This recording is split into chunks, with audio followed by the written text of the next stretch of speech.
Huy! Huy, pare. Ano naman natin kayo nakatulala, tiya? Naku pare, arit tinitingnan ko rin reseta na aking doktor. Nakasulat ay metformin, tapos may kasapang losartan, kasapang amlodipine. Aring nga gay, kaya aking iinumain. Naalala ko kasi ang mamay, nung yun ay uminom ng mga garnay, makalipas lang ng buwan, ay sumama na nga. Ito, nagka-problema pa sa bataw. Siya, inumin mo yan. Ha? Makakasira sa bato ko, aray. Nako, panoorin mo muna, aray. Common scenario ito sa aming mga klinika na matapos mong resetahan ng pasyente ng maintenance meds, tatanungin kami kung hanggang kailan nila ito iinumin at ang mangyayari, hindi na magpapakita pero kapag nagkaroon ng problema, pupunta sa ibang doktor. Naranasan ko nang mapunta sa lugar ng mga nagresetang iniwanan ng pasyente at naging doktor na rin ako na nilipatan ng ilang mga pasyente. At sa lahat ng pagkakataon, ipinaliliwanag natin kung bakit kinakailangang inumin ang mga gamot.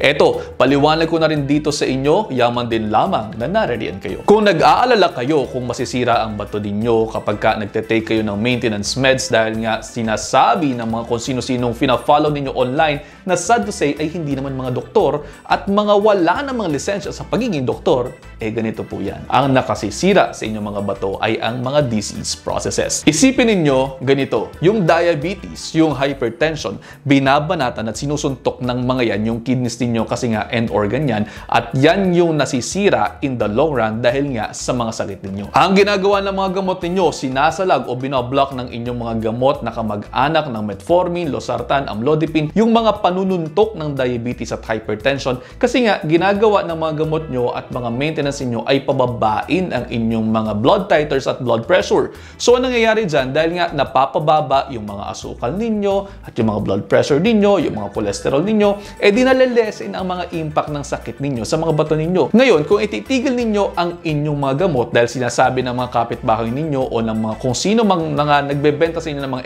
herbal at sasabihin, huwag uminom ng synthetic at mag-focus lang sa herbal dahil wala nga daw side effects, akala nyo lang yon na walang side effects yan.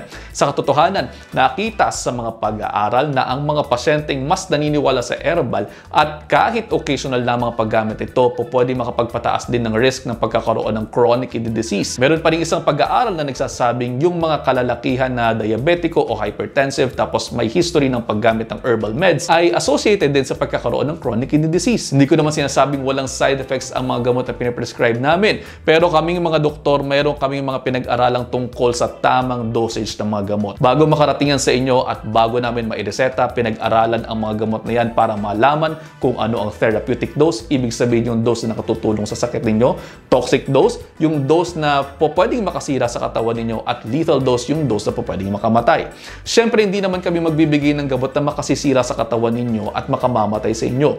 Ang ibibigay lang namin sa inyo ay yung therapeutic dose at yan ay may kasunod pa. Sasabihin namin sa inyo kung kailan ang follow-up ninyo dahil mayroon kami mga binabantayan na epekto ng gamot sa inyo. Kayo ba ay gumaling? Kinakailangan bang iangat o ibaba ang dosage niyo? Kinakailangan bang tanggalin ang gamot? Inaalam din natin kung nakakakain ba kayo ng ayos, tama ba ang kinakain ninyo at kung kayo ba ay mayroong active role sa healthcare. Dahil mahalaga ang lahat ng mga bagay na yan at hindi nagtatapos ang aming pag-aalaga sa inyo sa isang pirasong papel lang.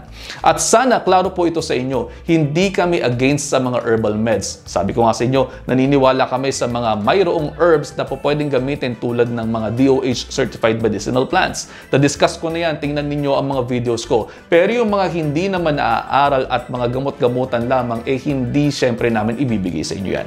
Dahil sabi ko nga sa inyo, ayaw na ayaw kung nagkakasakit kayo at sa huli, tayo lang din naman talaga ang magtutulong-tulungan. Kumbaga, kung may problema ka, problema ko din yon, pero hindi kayo pananagutan ng mga kung sino-sinong nagbibigay sa inyo ng mga herbal na yan at nagpapatigil ng mga gamot sa inyo. Kaya naman yun lang for now, i-digest nyo muna dahil ang gusto ko ay healthy kayong lahat. See you in the next episode. Ingat!